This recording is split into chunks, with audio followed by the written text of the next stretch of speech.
देखिए, अगर हम फायर स्टैटिस्टिकली देखें तो डिस्ट्रिक्ट श्रीनगर के साथ साथ जो हमारे दीगर डिस्ट्रिक्ट्स है पूरे कश्मीर रेंज में करीबन 1900 के आसपास फायर इंसिडेंट्स है, जिसमें जो नंबर ऑफ डेथ्स या कैजुअलिटीज़ है वो भी बहुत कम है। तो अगर हम पिछले साल के फायर स्टैटिस्टिक्स देखें तो उसमें जो फायर इंसिडेंट्स है वो 2500 से भी ज़्यादा हुए हैं। तो इसका एक मेजर रीज़न जो है, हमारे जो डायरेक्टर है श्री आलोक कुमार ADGP IPS, उन्होंने लास्ट ईयर जब डिपार्टमेंट ज्वाइन किया था तो उन्होंने एक इनिशिएटिव लिया और बाकी कमांड ऑफिसर्स को भी एक डायरेक्शन इशू की कि हम frequency of fire awareness programs increase करेंगे। तो उन अवेयरनेस प्रोग्राम्स में, जैसा कि आपको पता है कि लोगों में एक अवेयरनेस चली जाती है, हम फायर प्रिवेंटिव मेजर्स के बारे में बताते हैं, लाइफ सेफ्टी के बारे में बताते हैं, या फायर प्रोटेक्शन मेजर्स के बारे में बताएंगे, या इसी तरह अगर जैसे फायर एक्सटिंग्विशर है उसको चलाना कैसे है, या LPG फायर है उसको कंट्रोल कैसे करना है, ये सारी चीज़ें फायर अवेयरनेस प्रोग्राम्स में हम कवर करते हैं। तो मुझे लगता है उन अवेयरनेस प्रोग्राम्स से काफ़ी फ़र्क पड़ा है, लोगों को भी समझ आया है कि how they can tackle fires, and that has reflected in our results. जो हमारे फायर स्टैटिस्टिक्स है उनमें भी हमने शार्प डिप देखी है फायर इंसिडेंट्स में। लेकिन अब लोगों में ये होता है कि दे फ्रीक्वेंटली से फायर इंसिडेंट्स आर इंक्रीजिंग। असल में जो विंटर सीजन है उसमें कंपैरेटिवली समर सीजन के मुकाबले में फायर इंसिडेंट्स ज़्यादा होते हैं, और उसका भी एक रीज़न है कि यहाँ पे जैसे हीटिंग गैजेट्स का यूज़ होता है LPG बेस्ड या बुखारी, क्योंकि यहाँ पे काफ़ी ज़्यादा सर्दी रहती है। लेकिन लोग उनका एक्सेसिव यूज़ करके ये भूल जाते हैं कि उनके साथ डूज एंड डोंट्स होते हैं, सेफ्टी प्रिकॉशंस होते हैं, तो उनका खास ख्याल रखने की ज़रूरत है। तो कई बार हमारी लापरवाही की वजह से, नेग्लिजेंस की वजह से ये जो हीटिंग गैजेट्स है इनकी वजह से आग लगने की संभावनाएं बढ़ जाती है, और जो हमारे स्ट्रक्चर्स हैं वो ऑलरेडी वुडन बेस्ड होते हैं जो कि कंबस्टेबल मटेरियल्स के हैं, तो वहां पे आग लगने की संभावनाएं पहले से ही काफ़ी ज़्यादा होती है। देखिए, मैं इसमें बताना चाहूँगा कि ये जो शिकायत है, असल में उस टाइम जो माहौल होता है, क्योंकि आग जब कहीं पे नमूदार होती है तो लोगों में एक गुस्सा होता है, वो चाहते हैं कि इंस्टेंटली उनको फायर सर्विस वहीं पे हो जो इस आग के साथ डील करे। लेकिन हमारी भी कुछ प्रैक्टिकल कंस्ट्रेंट्स है, हमें किसी डिस्टेंस के तहत वहाँ पहुँचना पड़ता है,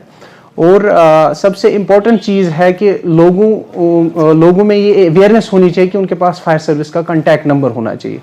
मैंने देखा है कि बहुत सारे लोगों के पास फायर सर्विस का कॉन्टैक्ट नंबर नहीं होता है, वो इनडायरेक्टली पुलिस के कंट्रोल रूम से हमें इत्तला देते हैं, और उसमें काफ़ी सारा टाइम निकल जाता है, या कई बार वो फायर फाइटिंग अटेम्प्ट करते हैं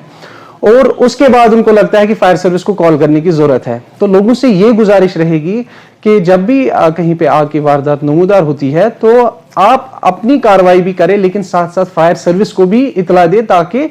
वो जो डिस्टेंस कंस्ट्रेंट है या जो डिस्टेंस टाइम जो हमें लगता है वहां तक पहुंचने में, हम जितना जल्दी वहां पे पहुंचेंगे उतना जल्दी हमारा एक्शन होगा।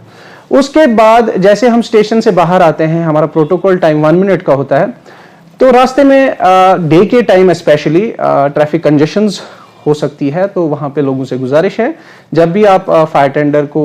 देखें तो आप उसको साइड छोड़ें। और जब हम स्पॉट पे पहुंचते हैं, खासकर नाइट के टाइम वहां पे रॉन्ग पार्किंग्स होती है, तो वहां पे भी लोगों से ये गुजारिश रहेगी कि आप जो अपने व्हीकल्स हैं उनके लिए पार्किंग स्लॉट्स आइडेंटिफाई करें अपने अपने एरियाज में। रॉन्ग पार्किंग से काफ़ी ज़्यादा दिक्कतें पेश आती है, खाली ये फायर इंसिडेंट के टाइम नहीं, ये जो भी किसी भी किस्म की इमरजेंसी होती है तो उस टाइम पे, क्योंकि हमें व्हीकल का यूज़ करना पड़ता है, और ऐसे व्हीकल्स जो ऑलरेडी वहाँ पे रॉन्ग पार्किंग की सूरत में होते हैं तो उनको हटाना काफ़ी मुश्किल होता है। तो कई बार हमें फायर टेंडर वहीं पे खड़ा करके फायर फाइटिंग करनी पड़ती है, जिसमें कंसिडरेबल टाइम भी लैप्स हो सकता है। तो मेरी लोगों से यही गुजारिश रहेगी, आप अपने अपने एरियाज में पार्किंग स्लॉट्स आइडेंटिफाई करें। देखिए, हमारा जो काम है उसमें कई बार जो है हमारे जो फायर फाइटर्स है वो अपनी जान की बाजी लगाते हैं, लेकिन लोगों की लाइफ या प्रॉपर्टी सेव करते हैं। जब भी कहीं पे फायर इंसिडेंट होता है सारे वहां से भाग रहे होते हैं, लेकिन it's only the fire fighter जो उस आग में जाते हैं और तब तक नहीं छोड़ते जब तक कि वो उस आग को बुझा नहीं लेते। अब कई बार क्या होता है कि हमारे फायर फाइटर्स कई बार उनमें इंजरीज आती है, माइनर इंजरी या मेजर इंजरी, तो डिपार्टमेंट की तरफ से भी जो हमारी वेलफेयर स्कीम्स है उनके तहत उनको जितना भी प्रोविजन होता है डिपार्टमेंट की तरफ से उनको मुहैया किया जाता है। देखिए मेरी सिंपल मैसेज रहेगी कि विंटर में मेन रीज़न जो मैंने आपको बताया कि सर्दी के चलते हम काफ़ी ज़्यादा हीटिंग गैजेट्स का यूज़ करते हैं, एलपीजी बेस्ड या इलेक्ट्रिक करंट बेस्ड। मेरी लोगों से यही गुजारिश रहेगी कि you should always make judicious use of those gadgets. It's very important, क्योंकि जो हम गैजेट्स यूज करते हैं उनसे हमें आराम तो मिलता है, लेकिन हम ये कई बार भूल जाते हैं कि इनके साथ सेफ्टी प्रिकॉशंस का ध्यान रखना काफ़ी ज़रूरी है, डूज एंड डोंट्स को फॉलो करना ज़रूरी है। तो मैं समझता हूं कि मैं लोगों से बार बार यही अपील करता हूं कि अगर हम इन हीटिंग गैजेट्स के साथ उनके जो डूज एंड डोंट्स है as per standards, as per manuals, उन पे अमल करेंगे, मुझे लगता है कि फायर इंसिडेंट्स में काफ़ी ज़्यादा गिरावट देखने को मिलेगी। और मुझे लगता है कि it's a shared responsibility of department and public that will ultimately reduce the number of fire incidents.